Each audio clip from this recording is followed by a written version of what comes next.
Hello friends, economic సర్వేలో chapter number 10 very famous industry లేదా పరిశ్రమలు అని చెప్పేసి పిలుస్తాం. టీజీపీఎస్సీ గ్రూప్ 2 లోపల పేపర్ 3 ఇండియా ఎకనామీ లోపల సెక్షన్ 1 కిందికి వస్తుంది. ఏపీపీఎస్సీ వాళ్ళు కూడా సిలబస్లో ఉన్నది ఎకనామీ లోపల. సో పరిశ్రమలు అందరికీ ఉంటుంది కాబట్టి ఎక్కువ మనం ఫోకస్ చేయాల్సిందే. సో టీజీపీఎస్సీలో ప్రశ్న కూడా మనకు గ్రూప్ 3లో వచ్చిందండి. సర్వే లోపల చాలా క్వశ్చన్స్ సర్వే పుస్తకంలో ఎలా ఉన్నాయో వాటిని కట్ చేసి అక్కడ ప్రశ్నపత్రంలో ఇవ్వడం జరిగింది. సర్వే పుస్తకంలో కొన్ని గణాంకాలు 1 or 2 మిస్టేక్స్ ఉన్నాయి. ఆ మిస్టేక్స్ ఉన్నాయి కూడా మనకి ఎగ్జామ్లో అదేవిధంగా ఆన్సర్ మనం పెట్టాలి, కంపల్సరీ అదేవిధంగా ఆన్సర్ పెట్టాలి. Right, okay. నెక్స్ట్ చూస్తే సర్వేలో ఎన్ని క్వశ్చన్స్ వస్తాయని చెప్పేసి విషయం మర్చిపోండి. ఒక గ్రూప్ 2 అభ్యర్థిగా సర్వే మనం చదువుకొని ఎగ్జామ్ హాల్కి పోవాలి.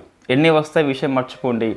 ఈ మొత్తం 13 చాప్టర్లకి ఒక్క ప్రశ్న కూడా రాకపోవచ్చు, కొన్నిసార్లు రాకపోవచ్చు. Very common. That is the cruelty of TGPSC.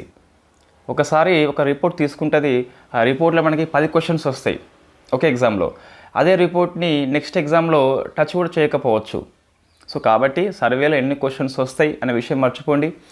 A year survey చదవాలో మర్చిపోండి. సో లేటెస్ట్ సర్వే చదవడం ఎప్పుడైనా ఉపయోగం ఉంటుంది. రైట్, సో ఫస్ట్ చూస్తే 24 ఫైనాన్షియల్ ఇయర్లో ఇండియా వృద్ధి రేట్ వచ్చేసి 8.2 నమోదైంది. సో కాన్స్టెంట్ ప్రైస్లో, మన కరెంట్ ప్రైస్లో అని చెప్పేసి ఇంకోటి ఉంటుందండి. ఎంత వచ్చింది? అది 9.5 వచ్చింది. సో ఇదేమో కరెంట్ ప్రైస్లో వృద్ధి రేటు, ఇదేమో కాన్స్టెంట్ ప్రైస్లో. సో మొన్న ఒక డౌట్ అడిగారు ఎవరు కామెంట్లో. సో 9.5 ఏంటి, 8.2 ఏంటి అని చెప్పేసి. అంటే నెక్స్ట్ ఈ 25 ఇయర్లో ఆర్థిక సర్వే ప్రకారం మనది 6.5 నుంచి 7 నమోదు కావచ్చు. ఈ 3 మనకి సర్వే పుస్తకంలో ఉన్నటువంటి వృద్ధి రేట్లు అండి. ఇది కరెంట్ ఇయర్లో, ఇది లాస్ట్ ఇయర్లో 9.5 కరెంట్ ప్రైస్లో, అయితే 8.2 వచ్చేసి కాన్స్టెంట్ ప్రైస్లో. 8.2 నమోదు కావడానికి కారణం ఏంటి అంటే, సో ఇండస్ట్రియల్ గ్రోత్ అని చెప్పేసి మనకి 9.5 నమోదైంది. సో ఈ 9.5 కారణంగానే మనకు అక్కడ 8.2 నమోదైంది. సో ఒకసారి చూస్తే మనకి కాన్స్టెంట్ ప్రైస్ విషయంలో సో అగ్రికల్చర్ ఎంత ఉండే మనం డిస్కస్ చేస్తాం నిన్న క్లాసులో, 1.4 ఉండే. ఇండస్ట్రీ ఏమో 9.5 ఉంది. అదే సేవారంగం చూస్తే 7.6 అని చెప్పేసి ఉన్నది. ప్రశ్న ఎలా వస్తుందంటే కొన్నిసార్లు ఈ వ్యవసాయ, పారిశ్రామిక, సేవా రంగాలను వాటి యొక్క స్థిర ధరల్లో వృద్ధి రేట్ల ప్రకారము అవరోహణ క్రమంలో పొందుపరచుము లేదా ఆరోహణ క్రమంలో అమర్చమని చెప్పేసి ప్రశ్న వస్తుంది. సో మనము ఎక్కువసార్లు సేవా రంగానికి వెళ్ళిపోతాం, ఫస్ట్ వచ్చేసి ఎక్కువ అని చెప్పేసి. బట్ అది కాదు ఇక్కడ. సో ఇండస్ట్రియల్ సెక్టార్ 9.5 నమోదైంది. ఇది ఫస్ట్ ప్లేస్ ఉంటే సెకండ్ వచ్చేసి సేవా రంగము, థర్డ్ వచ్చేసి వ్యవసాయ రంగం అని చెప్పేసి గుర్తుపెట్టుకోవాలి. సో 1.4, 9.5, 7.6 అండి. అయితే ఈ 4 సబ్ సెక్టార్స్ ఉంటాయి మొత్తం మనకి ఇండస్ట్రియల్ సెక్టార్ లోపల. తెలుసు ఆల్రెడీ, అది వెరీ బేసిక్ క్వశ్చన్. మ్యానుఫ్యాక్చరింగ్, కన్స్ట్రక్షన్లో డబుల్ డిజిట్ గ్రోత్ నమోదైంది, 2 అంకెల వృద్ధి రేటు నమోదైంది. అట్లా నేరుగా ప్రశ్న పడుతుందండి మనకి. మనం 9.5 మీద ఫోకస్ చేస్తాము, ప్రశ్న ఇక్కడ వస్తుంది. ఈ క్రింది పారిశ్రామిక ఉపరంగాల్లో ఏ 2 రంగాల్లో 2 అంకెల వృద్ధి రేటు నమోదైంది, అట్లా వస్తుంది. మిగతా 2 మనకి మైనింగ్ ఉంటుంది అండ్ విద్యుత్, వాటర్ సప్లై అని చెప్పిస్తుంది కదా. సో గ్యాస్ కూడా ఉంటుంది ఇక్కడనే. సో ఇక్కడ చూస్తే పాజిటివ్ గ్రోత్ నమోదైంది. అంటే ఆల్మోస్ట్ ఇండస్ట్రీ సెక్టర్లో ఉన్నటువంటి 4 ఉపరంగాలు కూడా సో పాజిటివ్ గ్రోత్ నమోదైంది. అట్లా ప్రశ్న వస్తుంది. షేర్ ఆఫ్ మ్యానుఫ్యాక్చరింగ్, ఎక్కువ మనకి ఇండస్ట్రీస్ అనగానే మ్యానుఫ్యాక్చరింగ్ వాడు ఎక్కువ ఫోకస్ చేస్తాడు. So share of manufacturing in total GVA 23rd financial ఇయర్లో, అంటే అంతకుముందు ఇయర్లో సో 14.3 ఉన్నది కరెంట్ ప్రైస్లో. ఈ మొత్తము 4 ఉపరంగాల్లో చూస్తే మ్యానుఫ్యాక్చరింగ్ వచ్చేసి 14.3 నమోదైందట. ఎప్పుడు? ఫైనాన్షియల్ ఇయర్ 23rd ఇయర్లో. నెక్స్ట్ చూస్తే ఇది అంతగా అవసరం లేదు. వై? బికాస్ 23rd ఇయర్ కాబట్టి చెప్పలేం, మనకి సర్వేలో ఉంది కాబట్టి ఇవ్వచ్చు. So average annual growth rate of manufacturing sector in last decade 5.2 నమోదైంది. నేను చెప్పేది ఈ మ్యానుఫ్యాక్చరింగ్ సెక్టార్ లోపల గడిచిన దశాబ్దం లోపల యావరేజ్ యాన్యువల్ గ్రోత్ రేట్ చూస్తే 5.2 అని చెప్పేస్తున్నది, ఒక ఇయర్లో కాదు. ఇక్కడ వాడు ఇచ్చింది ఏంటంటే ఒక టేబుల్ ఇచ్చిందండి. సో ఈ టేబుల్ మనం అధ్యయనం చేయాలి. ఒక ప్రశ్నను ఎక్స్పెక్ట్ చేస్తున్నా ఈ టేబుల్ నుంచి మన టీజీపీఎస్సీ గ్రూప్ 2 లోపల ఎక్స్పెక్ట్ చేస్తున్నాం, బట్ రాకపోవచ్చు కొన్నిసార్లు. Share of industry and it's components in total GVA constant ప్రైస్లో ఈ జీవీఏకి మొత్తం మీద ఇండస్ట్రీ ఎంత ఇస్తుంది, ఉపరంగాలు ఎంత ఇస్తున్నాయి, ఇది మన క్వశ్చన్ అండి. సో ఇండస్ట్రీ చూస్తే 30.9 ఇస్తుంది. సో 30.9 ఇస్తుంది. సుమారుగా 31 మనం వేసుకోవచ్చు. అయితే ఇది కాన్స్టెంట్ ప్రైస్లో. అదే మనము డిస్కస్ చేసినాం జాతీయ ఆదాయం లోపల కరెంట్ ప్రైస్లో మళ్ళీ వేరే ఉంటుంది. ఎంత ఉంటుంది? అది 27.6 అని చెప్పేసి ఉంటుంది. ఇండస్ట్రీ సెక్టార్ వచ్చేసి కరెంటు ప్రైస్లో జీవీఏ విషయంలో చూస్తే 27.6 ఉంటుంది. అదే వ్యవసాయం చూస్తే మనము 10 తగ్గింది, ఇక్కడ డబల్ అయింది. ఇట్లా మనం గుర్తుపెట్టుకోవచ్చండి. ఇది నేను చెప్పేది కరెంటు ప్రైస్ విషయంలో జీవీఏకి కంట్రిబ్యూషన్ ఎవరు? వ్యవసాయ రంగం 17 ఇస్తుంది, సంథింగ్ పాయింట్ ఎంత ఉంటుంది, ఇది 7 కావచ్చు, ఇది 27.6. సో 10 తగ్గింది, ఇక్కడ డబల్ అయిపోయిందండి. 54 ఇది సేమ్ కాబట్టి ఇది 7 వస్తుంది. సో ఇది నేను గుర్తుపెట్టుకున్నా, మీరు ఎలాగైనా గుర్తుపెట్టుకోవచ్చు. సో 17, 27, 54 అని చెప్పేసి గుర్తుపెట్టుకోవచ్చు. ఇది కరెంటు ప్రైస్ లోపల. ఇక్కడ ఇచ్చింది ఏంటి మనకి టేబుల్లో అంటే 30.9 అని చెప్పేసి కాన్స్టెంట్ ప్రైస్లో ఇచ్చిండు. సో మనం దీన్ని రెండు గుర్తుపెట్టుకోవాలి కంపల్సరీ. సో నెక్స్ట్ చూస్తే మరి ఉపరంగాల వారిగా చూసినట్లయితే సో మ్యానుఫ్యాక్చరింగ్ మనకి సో 17.3 ఇస్తుందండి. సో అంతకుముందు ఎంత ఇచ్చింది మనకు అంటే 14.3 ఇచ్చింది కదా. ఇక్కడ చూస్తే గిట్ట మనకు కాన్స్టెంట్ ప్రైస్ విషయంలో 17.3 ఇచ్చింది, అంటే కొద్దిగా గ్రోతింగ్ అయితే అయింది. తర్వాత కన్స్ట్రక్షన్ చూస్తే గిట్ట 9 ఇచ్చింది. ఇది మర్చిపోండి, ఇది చూసుకోండి. Electric, gas and water supply చూస్తే 2.4 ఉన్నది, ఇక్కడ రాయలేదు, వాటర్ సప్లై రాయలేదు. సో మైనింగ్, క్వారింగ్ చూస్తే 2.1 ఉంది. సో ఆల్మోస్ట్ రెండు సేమ్ ఉన్నాయి ఇక్కడ, 2.4 అండ్ 2.1 అని చెప్పేసి ఉన్నది. అంటే ఇవి మనకి మారలేదు, ఎంత ఉందో అంతే ఉంది. ఇవి కొద్దిగా ఆల్మోస్ట్ స్టేబుల్గా ఉన్నాయండి. ఈ 3 స్టేబుల్గా ఉన్నాయి, ఇది కొద్దిగా పెరిగింది. సో మొత్తం మీద చూస్తే పెద్దగా జీవీఏ విషయంలో కంట్రిబ్యూషన్ విషయంలో 4 ఉపరంగాల వాటా మారలేదు, ఎలా ఉందో అలా ఉంది. సో ప్రశ్న వస్తుంది, ఇటీవల ఆర్థిక సర్వే 2023 హైపన్ 24 ప్రకారం చూసినట్లయితే సో పారిశ్రామిక రంగం లోపల ఉపరంగాలని అవరోహణ క్రమంలో అమర్చమని చెప్పేసి వస్తుంది జీవీఏ కంట్రిబ్యూషన్ విషయంలో. సో ఇదే మనకి ఆర్డర్లో వస్తుంది. Manufacturing, construction, electric, gas, water supply, mining and quarrying అని చెప్పేసి పిలుస్తాం. ఓకే అండి, ఈ ఫస్ట్ పేజ్ ఉంది కదా, ఇక్కడే మనకి ఒక ప్రశ్న వచ్చే అవకాశం చాలా ఎక్కువ ఉందండి. కొంచెం మనము ఎక్స్ప్లెయిన్ చేయడం జరిగింది చదువుకుంటూ పోకుండా. Next performance of key sector అండి. మన టీజీపీఎస్లో ప్రశ్న ఇక్కడే పడింది మీకు గ్రూప్ 3 లోపల. సిమెంట్ కాదు, స్టీల్లో పడింది. ఇప్పుడు సిమెంట్లో వస్తుంది కావచ్చు, లేక రాకపోవచ్చు. చూద్దాం ఒకసారి ఏముందని చెప్పేసి. ఓకే,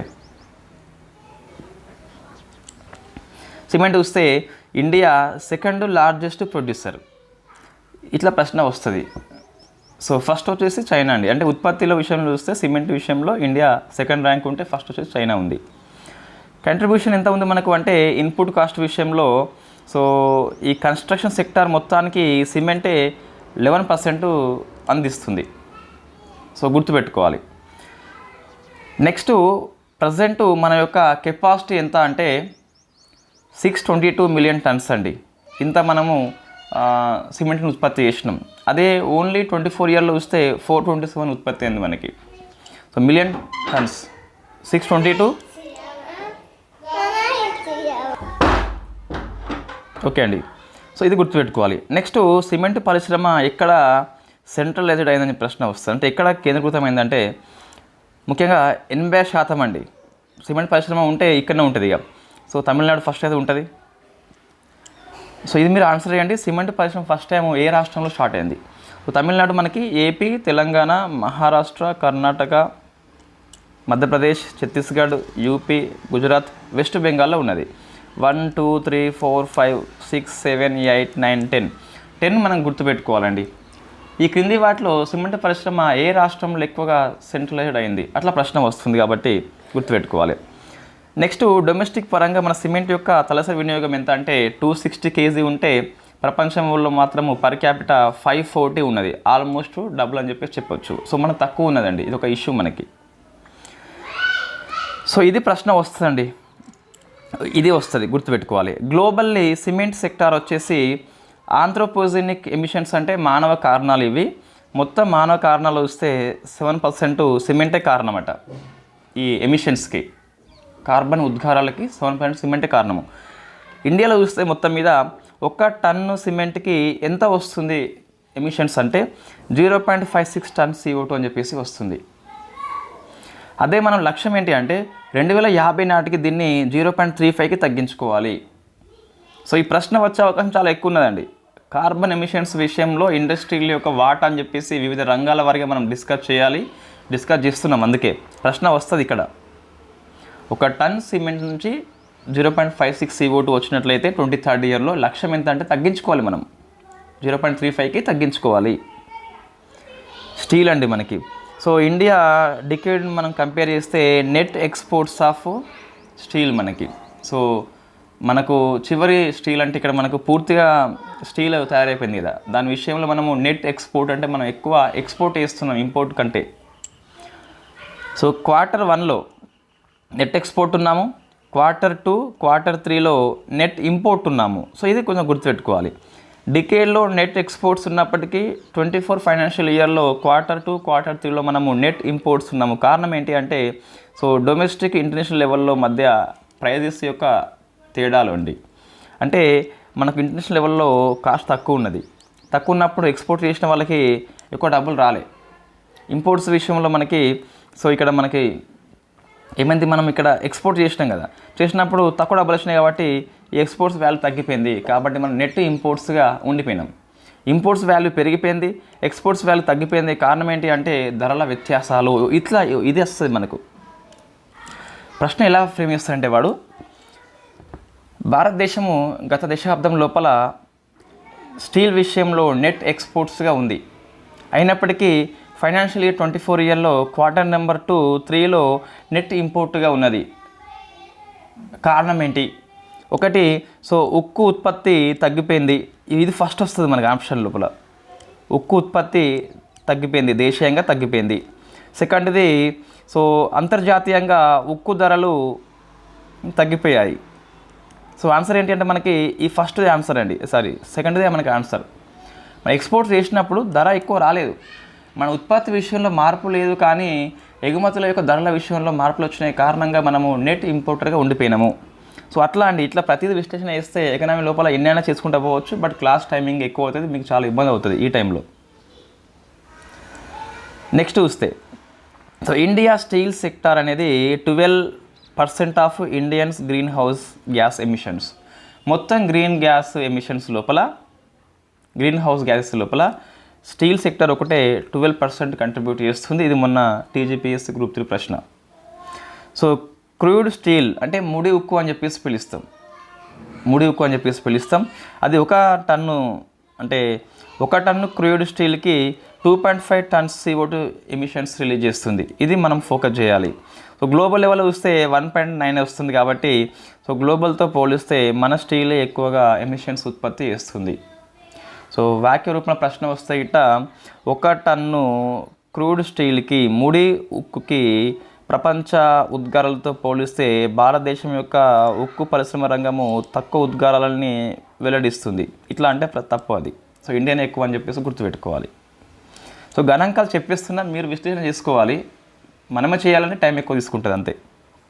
చూడండి, ఇప్పుడు ఇట్లా చేస్తే మనకి ఇప్పటికే 13 నిమిషాలు అయిపోయింది. స్టీల్ సెక్టార్ ఇనిషియేటివ్ అని చెప్పేసి చాలా ఉన్నాయి, దాంట్లో నేను ఒకటి తీసుకున్నాండి.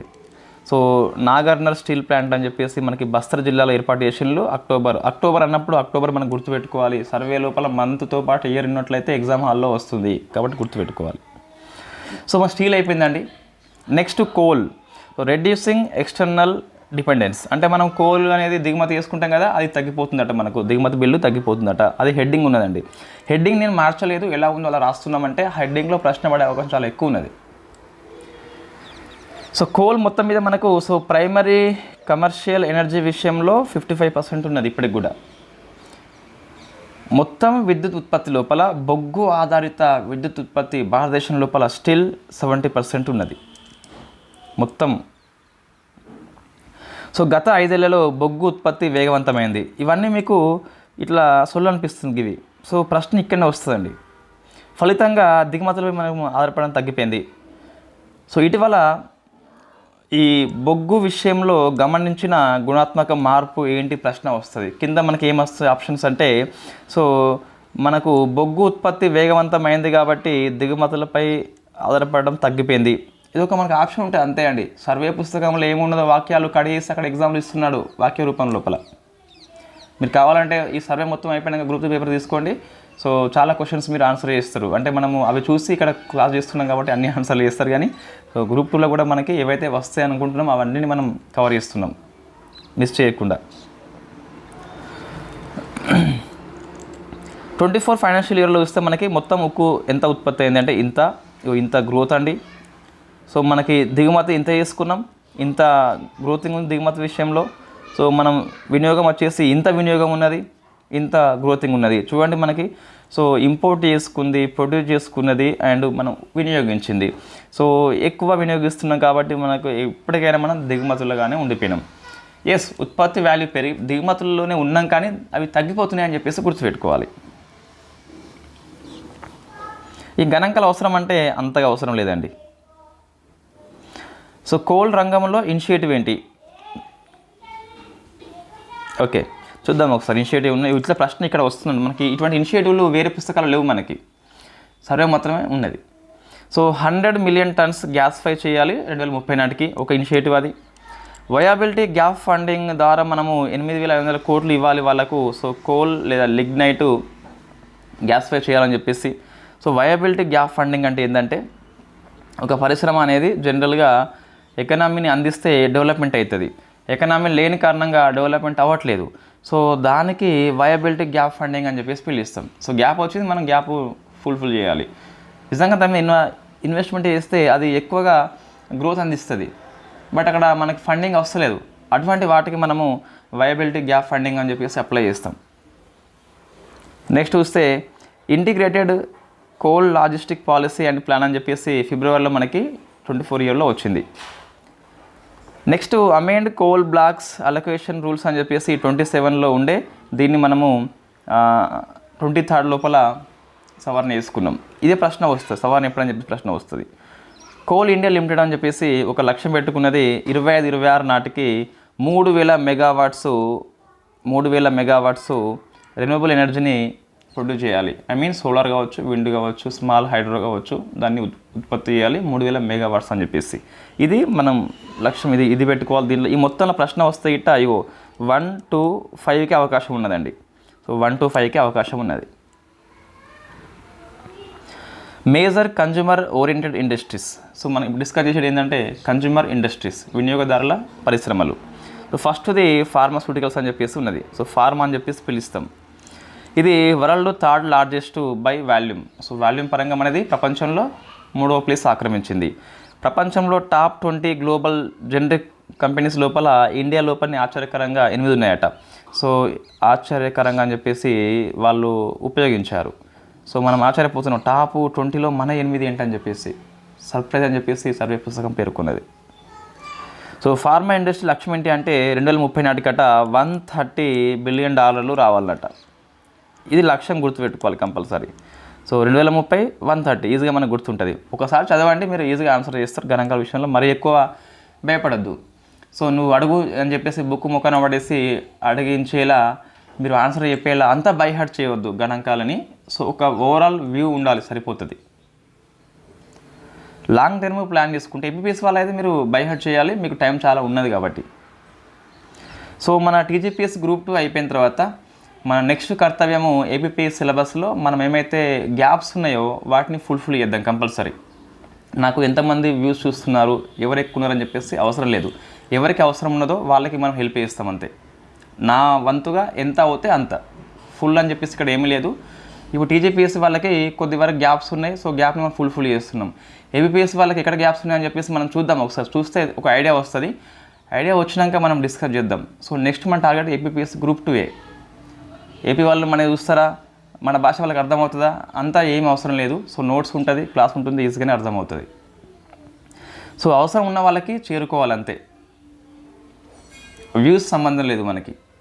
సో వస్త్ర పరిశ్రమ, సో టెక్స్టైల్ అని చెప్పేసి పిలుస్తామండి. ప్రపంచంలో 2వ అతిపెద్ద దుస్తుల తయారీదారు మరియు మొదటి 5 ఎగుమతి దేశాల్లో ఒకటేట. ఇది ఒక వాక్యం అంతే మనకి, దీనిలో విశ్లేషణ ఏముంటుంది, ఏముండదు. నెక్స్ట్ ఈ దుస్తులే మన క్లాతింగే నేను చూసిన మరొకసారి. సో 24 ఇయర్లో చూస్తే మొత్తం ఎగుమతుల్లో అత్యధిక వాటా ఇట్లా వస్తుందండి మనకి. సో రెడీమేడ్ దుస్తులే మనం ఎక్కువ ఎగుమతి చేస్తున్నమాట. సెకండ్ది కాటన్ టెక్స్టైల్స్, థర్డ్ది వచ్చేసి మ్యాన్ మేడ్ టెక్స్టైల్స్. సో ఇవి 3 గుర్తుపెట్టుకోవాలి ఆర్డర్లో: readymade, cotton textiles, man made. ఒకసారి చదివితే మనకి ఇది గుర్తుంటాయి. సవాల్ ఏంటంటే మనకు so majority of Indian textile వచ్చేసి ఇందులో ఎక్కువ మనకు టెక్స్టైల్ రంగం లోపల ఎంఎస్ఎంఈ ఉన్నాయి. ఎంత 80% వాటా ఉన్నదండి. ఇది గుర్తుపెట్టుకోవాలి. మొత్తం వస్త్ర పరిశ్రమ లోపల ఎంఎస్ఎంఈ సెక్టర్ వాటాని 80% ఉన్నది. సో మన సవాల్ ఏంటి? 80% ఉన్నట్లయితే వీళ్ళకి ఈజీగా లోన్ రాదు, మార్కెటింగ్ యొక్క మన ఎక్కువ మార్కెటింగ్ వీళ్ళు చేసుకోలేరు. సో అది మనకు సవాల్ అని చెప్పొచ్చు. ముడి పదార్థాలు మనకి ఇంకో సవాల్ ఏంటి అంటే, ఇది ఫస్ట్ సవాల్ ఏంటి అంటే మనకి ఎంఎస్ఎంఈ సెక్టార్ లోపలనే ఎక్కువ ఉన్నది. అట్లా ఉంటే సవాల్ ఏంటి అంటే వాళ్ళకి లోన్ ఈజీగా రాదు, ఉత్పత్తి అయినప్పటికీ మార్కెటింగ్ చేసుకోలేరు వాళ్ళు. సెకండ్ది ఇగో ఈ టెక్స్టైల్ ఇండస్ట్రీ కట ముడి పదార్థాలు ఏమో మహారాష్ట్ర, తమిళనాడు, గుజరాత్లో ఉంటే స్పిన్నింగ్ ఏమో సౌత్ ఇండియాలో ఉన్నది. మనం ఇక్కడ నుంచి ఇక్కడికి రావాలంటే సో అధిక రవాణా జాప్యం అవుతుంది, సవాలు మనకి. సో ముడి పదార్థాలు ఉన్న దగ్గరనే పరిశ్రమ నెలకొల్పితే ఎక్కువ మనకు రవాణా అని చెప్పేసి లాజిస్టిక్స్ అన్ని సేవ్ అవుతాయి. వాస్తవంగా ఒక దగ్గర మనకు సో రా మెటీరియల్ ఉంటే మరొక దగ్గర ప్రొడక్షన్ ఉన్నది. That is the main issue అండి ఇన్ టెక్స్టైల్ ఇండస్ట్రీ. ఇవి రెండు మనకు కనిపిస్తున్నాయండి. రైట్, ఇట్లా వస్తుంది. ఇప్పుడు మనం సర్వే ఇట్లా అధ్యయనం చేయాలంటే ముడి పదార్థాలు ఇక్కడ ఉన్నాయి కదా, ఇది బై హార్ట్ చేయవద్దు. స్పిన్నింగ్ ఇక్కడ ఉంది కదా, బై హార్ట్ చేయొద్దు. సో సవాల్ ఇట్లా వస్తుంది. భారతదేశంలో ప్రశ్న అండి ఇది. సో భారతదేశంలో వస్త్ర పరిశ్రమ సంబంధించి సవాళ్ళు ఏంటి? మెయిన్స్లో రావచ్చు, లేకుంటే మన ఫిల్మ్స్ చూస్తే గిట్ట ఎంసీక్యూ లోపల. సో ఫస్ట్ ఆప్షను వస్త్ర పరిశ్రమ లోపల ఎంఎస్ఎంఈ సెక్టార్ వాటా 80% ఉన్నది.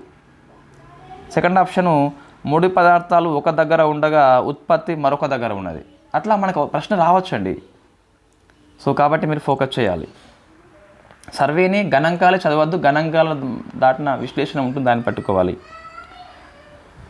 సో నెక్స్ట్ వచ్చేసి ఇనిషియేటివ్ ఏంటి ఈ టెక్స్టైల్ విషయంలో? ఇవి చదువుకోవచ్చండి, మనం దీన్ని పెద్ద విశ్లేషణ అవసరం లేదు ఇక్కడ. అంటే ఏ కార్యక్రమాలు ఉంటాయి? ఫస్ట్ది నేషనల్ టెక్స్టైల్ మిషన్, 1480 కోట్లు దీనికి ఖర్చు చేస్తున్నారు. సో ఇది 21 ఇయర్ నుంచి 24 వరకు ఉండే, బట్ ఇది మార్చి వరకు 26 వరకు పొడిగించారు. బట్ మనకి ఇది ఆటోమేటిక్గా సన్సెట్ క్లాజ్ అని చెప్పేసి 28 మార్చ్ వరకు ఉంటుంది. స్కీమ్ పొడిగించింది ఎంతవరకు అంటే 26 మార్చ్ వరకు. దీని ముగింపు ఎంతవరకు అంటే సన్సెట్ వచ్చేసి, సన్సెట్ క్లాజ్ అంటే సూర్యాస్తమయం అంటే ఆటోమేటిక్గా అది ముగిసిపోతుంది. ఎప్పుడు అంటే మార్చి 28లో. ఇవి 3 గుర్తుపెట్టుకోవాలి. సో మొత్తం 4 భాగాలు ఉన్నాయండి ఈ టెక్స్టైల్ మిషన్ లోపల. ఇట్లా ఉన్నప్పుడు సర్వే లోపల ఎన్ని భాగాలు ఇవ్వకుండా క్రింది వాటిలో భాగం కానిదేంటి, భాగం అయినదేంటి ప్రశ్న వస్తుందండి. మొన్న ప్రధానమంత్రి కృషి సంచయ్ యోజన అటువంటి స్కీమ్ మనకి 2 భాగాలు ఉన్నాయని చెప్పేసి మనం డిస్కస్ చేసినాం. సర్వే పుస్తకంలో ఉన్నది, ప్రశ్న వచ్చింది కూడా. సో రీసెర్చ్ అండ్ డెవలప్మెంట్ అని చెప్పేసి ఒక భాగం ఉన్నది, ప్రమోషన్ అండ్ మార్కెట్ డెవలప్మెంట్ అని చెప్పేసి మరొకటి ఉన్నది, ఎడ్యుకేషన్, ట్రైనింగ్ అండ్ స్కిల్లింగ్ అని చెప్పేసి ఉన్నది, ఎక్స్పోర్ట్ ప్రమోషన్. ఇది మనకి ఈజీ గుర్తుంటుందండి. ఒక పరిశ్రమ డెవలప్మెంట్ కావాలంటే సో రీసెర్చ్ డెవలప్మెంట్ అవసరము, ఎక్స్పోర్ట్ ప్రమోషన్ అవసరము, ఎడ్యుకేషన్, ట్రైనింగ్, స్కిల్లింగ్ అవసరము, ప్రమోషన్ కూడా అవసరమే. సో మనకి ఇవి ఈజీగా గుర్తుంటాయి, ఎటువంటి ఇబ్బంది అయితే లేదు. పిఎం మిత్ర పార్క్స్ 7 ఉన్నాయండి, మనం దీన్ని డిస్కస్ చేసినాం ఆల్రెడీ, పెద్దగా అవసరం లేదు.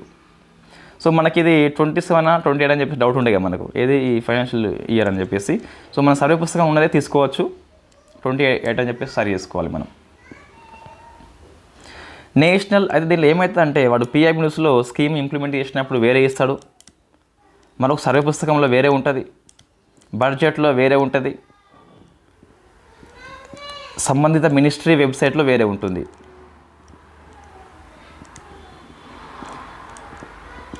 So 1 answer, 2 answer, 3 answer, 4 answer, ఇటువంటి మనకు క్వశ్చన్ ఇచ్చినప్పుడు కోర్టులో కేసు పడుతుంది. మరి ఏది తీసుకోవాలి మనం అంటే దీనిలో ఎక్కువగా మనము మినిస్ట్రీ సైట్ తీసుకోవాలి, సెకండ్ ఎక్కువ సర్వే తీసుకోవాలి. సో పిఐబిలో గణాంకాల విషయంలో సుమారుగా 1 ఇయర్ లోపల 1,00,000 తప్పులు ఉంటాయి సుమారుగా. సో బట్ పిఐబి మనకి అతనికి సోర్స్ చేయండి, మిస్టేక్స్ ఉంటాయంటే చాలాసార్లు ఉంటాయి, ఇప్పుడు చూడండి ఇది ఏది మనకు అంటే ఏది సో బిగ్ క్యాట్ అలయన్స్ అని చెప్పేసి 95 దేశాలు అని చెప్పేసి ఉంటుంది, 96 అని చెప్పేసి ఉంటుంది, 97 అని చెప్పేసి ఉంటుంది. ఈ 3 కూడా మనకి ఇన్ఫ్యాక్ట్ పిఐబిలో వచ్చినాయి. ఆ న్యూస్ వార్తల్లో వచ్చినప్పుడల్లా వాడు ఒక నెంబర్ ఇస్తాడు అన్నట్టు. నేషనల్ హ్యాండ్లూమ్ డెవలప్మెంట్ ప్రోగ్రామ్ అని చెప్పేసి 26 ఇయర్ వరకు అమల్లో ఉన్నది. ఇవన్నీ టెక్స్టైల్ విషయంలో ఇనిషియేటివ్ అండి. నెక్స్ట్ మనకి ఎలక్ట్రానిక్స్ ఇండస్ట్రీ ప్రపంచ మార్కెట్లో వాటా ఎంత అంటే 3.7 ఉండేది 22nd ఇయర్లో. సో ఇటువంటి ప్రశ్న వస్తుందండి సర్వే లోపల. 24 ఇయర్ కాకుండా 22nd ఉన్నప్పటికీ సర్వేలో ఉంది కాబట్టి ప్రశ్న వస్తుంది. మొత్తం గ్లోబల్ మార్కెట్ లోపల మన ఎలక్ట్రానిక్ ఇండస్ట్రీ 3.7గా నమోదైంది. Contribution to GDP 4%. సో రెండు మనకు సేమే కనిపిస్తున్నాయి. సో ఇనిషియేటివ్ ఏంటి? సో మనం డిస్కస్ చేసినామండి ఈ ఇనిషియేటివ్ని. ఏంటి అంటే సో స్పెక్స్ అని చెప్పేసి పిలుస్తాం, scheme for promotion of manufacturing of electronics components and semi conductors. ఇది మనకు స్కీమ్ ఆల్రెడీ ఇంతకుముందు ఎక్కడ వచ్చింది ఒకసారి. సో ఇది ఒక ఇనిషియేటివ్ మనకి ఎలక్ట్రానిక్స్ కంపోనెంట్స్ని సెమీ కండక్టర్స్ యొక్క ఉత్పత్తిని ఇది ప్రోత్సహిస్తుంది అంతే. నెక్స్ట్ ఆటోమేటివ్ ఇండస్ట్రీ అంటే మనకి ఈ ఉంటాయి కదా వెహికల్స్, దాని గురించి చెప్తాను అన్నట్టు. 24 ఫైనాన్షియల్ ఇయర్లో మనకు ఎన్ని వాహనాలు ఉత్పత్తి అయినాయి? సో ప్యాసింజర్ వెహికల్స్ ఎన్ని, 3 వీలర్స్ ఎన్ని, 2 వీలర్స్ ఎన్ని, కమర్షియల్ వెహికల్స్ ఎన్ని. నెక్స్ట్ SPMEPC అని చెప్పేసి ఒక స్కీమ్ ఉన్నది. ఇది ఎలక్ట్రానిక్ కార్స్ని ఉత్పత్తి చేస్తుందండి. 24 మార్చ్లో ఇంప్లిమెంట్ చేసినాం. దీని గురించి మీకు బాగా కావాలి అంటే సో మార్చి 24 ఇయర్లో మంత్లీ మ్యాగజైన్లో మీకు ఎక్కడ వస్తుంది అంటే పర్యావరణము అనే చాప్టర్ లోపల వస్తుంది. ఇది మనం డిస్కస్ చేసినామండి. ఎలక్ట్రానిక్ కార్స్ యొక్క ఉత్పత్తి కోసం అని చెప్పేసి దీన్ని మనం ఇంప్లిమెంట్ చేస్తున్నాం. ప్రశ్న వస్తుంది, SPMEPC అనేది ఎలక్ట్రానిక్ కార్స్ లేదా ఎలక్ట్రిక్ బస్సులు, ఎలక్ట్రిక్ 3 వీలర్సు, ఎలక్ట్రిక్ PM బస్సులు అని చెప్పేసి అట్లా ప్రశ్న వస్తుంది. సో కార్స్ అని చెప్పేసి గుర్తుపెట్టుకోవాలి. ఎలక్ట్రిక్ కార్ల యొక్క ఉత్పత్తి కోసం అని చెప్పేసి విదేశీ సంస్థలు ఇక్కడ ఏర్పాటు చేసుకునేలా ఈ స్కీమ్ అయితే ప్రోత్సహిస్తుంది. మీకు మార్చి 24 మ్యాగజైన్లో పర్యావరణము చాప్టర్ లోపల మరింత వివరణగా హాఫ్ పేజీ కనిపిస్తుంది. నెక్స్ట్ ఇది ప్రొడక్షన్ లింక్డ్ ఇన్సెంటివ్ స్కీమ్ అని చెప్పేసి మనకు అంటే ఈ మ్యానుఫ్యాక్చరింగ్ను మరి ఎక్స్పోర్ట్స్ యొక్క ప్రోత్సాహం కోసం అని చెప్పేసి ఈ PLA స్కీమ్ని ఇంప్లిమెంట్ చేస్తున్నాం 14 రంగాల్లో. సో 14 రంగాలు గుర్తుపెట్టుకోవాలండి. మనం ఈజీగా ఆన్సర్ చేయవచ్చు. బై హార్ట్ చేయకండి. 14 నోటికి చెప్తే చూసుకోమని చెప్పేసి అట్లా బై హార్ట్ చేయొద్దు. సో ఇక్కడ చూసుకునేది ఏం లేదు, మీకు తెలిస్తే సరిపోతుంది. ఇందులో ఎక్కువ మనకి ఫార్మా అండి. So solar PV, automobiles, steel, electronics. ఇంకా చూస్తే ఫుడ్ ప్రొడక్ట్స్ ఉన్నాయి, టెక్స్టైల్, బల్క్ డ్రగ్స్, ఫార్మా వేరు, బల్క్ డ్రగ్స్ వేరు, chemistry, cell battery, telecom, white goods అనగా AC, LEDs, medical devices, drones, IT hardware. ఇవన్నీ మనకు కనిపిస్తున్నాయి. సో 14 రంగాలు అని చెప్పేసి గుర్తుపెట్టుకోవాలి. కనీసం వాటి పేర్లు ఒకసారి చదివితే మనం ఈజీగా ఆన్సర్ చేయవచ్చు అందులోపల. నెక్స్ట్ అండి MSME మనము అలా డిస్కస్ చేసినాం. ఇది ఎకనామీ లోపల 22nd ఫైనాన్షియల్ ఇయర్లో చూస్తే మొత్తం తయారు రంగం లోపల MSME వాటా ఎంత అంటే 35.4. ఎకనామీ అప్డేట్స్ నోట్స్లో ఉన్నది. అందులో సర్వేలోకి ఉన్న కొన్ని అంశాలు మనం అందులో రాయడం జరిగింది. ఎగుమతుల్లో వాటా 45.7 అండి. సో ఉద్యమి రిజిస్ట్రేషన్ చూస్తే ఇట్లా అంటే MSME సెక్టర్స్ నమోదు చేసుకునే ప్రక్రియ పేరు ఇది ఉద్యమి అంటే 4.69 అని చెప్పి సెక్టార్స్ ఉన్నాయి. మొత్తం ఎన్ని కోట్లు అంటే 4.69 కోట్లు MSME సెక్టార్ లోపల నమోదు చేసుకోవడం జరిగింది జూలై మాసం నాటికి. సో పోర్టల్స్ మనం డిస్కస్ చేసినాము, ఒకటి మనం మిస్ చేసినామండి, అంటే మనకి ఎక్కడ లభ్యం కాలేదు వాస్తవంగా. సమాధాన్ పోర్టల్ మనం డిస్కస్ చేసినాము. చెల్లింపుల విషయంలో ఆలస్యం అయితే మనం ఇక్కడ పరిష్కారం చేస్తుంది. ఛాంపియన్ పోర్టల్ మనం డిస్కస్ చేసినాము, వివాద పరిష్కార వ్యవస్థ. స్పీడీ అంటే గ్రీవెన్సీ అంటే మనం ఫిర్యాదు వచ్చినప్పుడు పరిష్కారం చేస్తుంది ఛాంపియన్ పోర్టల్ అని చెప్పేసి. ఇవి రెండో డిస్కస్ చేసినామండి. ఇప్పుడు సంబంధ్ అని చెప్పేసి మరొకటి ఉన్నది. సో సంబంధ్ అని చెప్పేసి ఈ సర్వేలో ఉన్నదండి. ఇది ఇస్తున్నాడు వాడు. మనం ఇక్కడ మనకు అనిపించాలి వాస్తవంగా. మనం కరెంట్ అఫైర్స్ 22nd ఇయర్ నుంచి చేస్తున్నాం. ఇక్కడ మనం రాలేదు ఇంతవరకు. సో సంబంధం చూస్తే ఇది ప్రొక్యూర్మెంట్ మానిటరింగ్ అంటే ఆ సేకరణని ఇది మానిటరింగ్ చేస్తుందట. నెక్స్ట్ సో OD-OP అని చెప్పేసి 1 district 1 program అని చెప్పేసి 1 district 1 product అని చెప్పేసి మనకి 18లో వచ్చింది. అంటే ఒక జిల్లా వారి ఒక ఉత్పత్తిని ప్రమోట్ చేస్తుంది ఇది. ఇప్పటికీ 760 డిస్టిక్ నుంచి 1102 అని చెప్పేసి ఉత్పత్తులని గుర్తించింది అట. దీనిలో కొన్ని ఇనిషియేటివ్ మనకు కనిపిస్తున్నాయి. పిఎం ఏక్తా మాల్స్ అని చెప్పేసి ఇది ఓడిఓపి యొక్క ఉత్పత్తిదారులని అండ్ కన్జ్యూమర్స్ని లింక్ చేస్తుంది అన్నట్టు. అంటే ఈజీగా మనం మార్కెటింగ్ చేసుకోవచ్చు. ప్రొడ్యూసర్స్ కన్జ్యూమర్స్ని లింక్ చేస్తుంది పిఎం ఏక్తా మాల్స్ అని చెప్పేసి. ఓడిఓపి సంపర్క్ వర్క్షాప్ అండి. ఇది కేంద్రము సెంటర్ను స్థానిక విక్రేతల మధ్య సహకారాన్ని ఈజీగా చేస్తుందట. 15 స్టేట్స్ దీన్ని ఇంప్లిమెంట్ చేస్తున్నాయట. సెంట్రల్ అండ్ లోకల్ ఎవరైతే ఉంటారో వాళ్ళ మధ్య లింకింగ్ కల్పిస్తుంది. కొన్ని స్టోరీస్ చూస్తే ఇట షోపియన్ యాపిల్ కాశ్మీర్లో దీని ద్వారా ఎక్కువ ఎక్స్పోర్ట్ అయిందట. ఉత్తర కాశీ లోపల యూపీ రెడ్ రైస్ అని చెప్పేసి పిలుస్తాం, ఎర్ర బియ్యం అట. అరకులోయ ఏపీ వాళ్ళు coffee very famous. Kandhamal Odisha పసుపు, బటిండా పంజాబు తేనె అని చెప్పేసి ఇవన్నీ ఎక్స్పోర్ట్స్ అనేవి ఈ ఓడిఓపి ద్వారా. ఫైనల్ చూస్తే సెంట్రల్ పబ్లిక్ సెక్టార్ ఎంటర్ప్రైజెస్ అండి. 31 మార్చ్ 2023 ఇయర్ నాటికి మొత్తం మీద 254 సెంట్రల్ పబ్లిక్ సర్వీస్ సెక్టార్స్ మనకి పనిచేస్తున్నాయట, సంస్థలు పనిచేస్తున్నాయట. అందులో సర్వీస్ సెక్టార్ లోపలనే 60% ఉన్నాయట. ఈ ప్రశ్న వస్తుందండి. మొత్తం ప్రభుత్వ రంగ సంస్థల లోపల సేవా రంగం లోపల సుమారుగా 66% అని చెప్పేసి ఉన్నది. ఇందులో 23rd ఫైనాన్షియల్ ఇయర్లో ప్రాఫిట్లో ఉన్నాయి 193 అయితే 19 ఇయర్లో 178, అనగా ప్రాఫిట్ యొక్క వెయిటేజ్ మనకి ఎక్కువ ఇంక్రీజ్ అవుతుంది. బట్ మనకి అన్ఫార్చునేట్లీ చూస్తే మ్యానుఫ్యాక్చరింగ్ సెక్టర్ లోపల పబ్లిక్ సెక్టర్ వచ్చేసి కేవలము 7% ఉన్నది. అంటే మ్యానుఫ్యాక్చరింగ్ విషయంలో పబ్లిక్ సెక్టార్ యొక్క వాటా చూస్తే 7% ఓన్లీ, తక్కువ అని చెప్పి చెప్పొచ్చు. ఇది అంటే మనకి ఇండస్ట్రీస్ విషయంలో సంపూర్ణంగా సర్వే గురించి మన పుస్తకంలో ఉన్న అన్ని అంశాలు డిస్కస్ చేసినాము. సరిపోతుంది, ఇది మనకి ఎగ్జామ్ సరిపోతుంది. నేను గణాంకాలకు ఎక్కువ ఇంపార్టెన్స్ ఇవ్వకండి. ఫస్ట్ పేజీలో ఉన్న గణాంకాలు బాగా బై హార్ట్ చేయండి. కానీ ఇక్కడ ఉంది ఫస్ట్ పేజీలో. ఇక్కడ ఈ చాప్టర్లో మనము గణాంకాల పరంగా ఏమి గుర్తుపెట్టుకోవాలి అంటే ఇది గుర్తుపెట్టుకోవాలి. ఇండస్ట్రీస్ అండ్ సబ్ కంపోనెంట్స్ యొక్క వాటా ఎలా ఉందని చెప్పేసి, దాంతోపాటు ఈ గ్రోత్ని గుర్తుపెట్టుకోవాలి, ఇండస్ట్రియల్ గ్రోత్ అని చెప్పేసి. తర్వాత ఈ సిమెంట్ ప్లేస్ కానీ లేదా గ్రీన్ ఎమిషన్స్ ఉంది కదా, స్టీల్ది సిమెంట్ది, ఇది గుర్తుపెట్టుకోవాలి. తర్వాత ఇది అవసరం లేదు, ఉత్పత్తి బొగ్గుది. గణాంకాలు ఇది మన లక్ష్యం గుర్తుపెట్టుకోవాలి. ఫార్మా ఎంత ఉత్పత్తి చేయాలని చెప్పేసి. గణాంకాలు ఏవి గుర్తుపెట్టుకోవాలంటే ఇవి.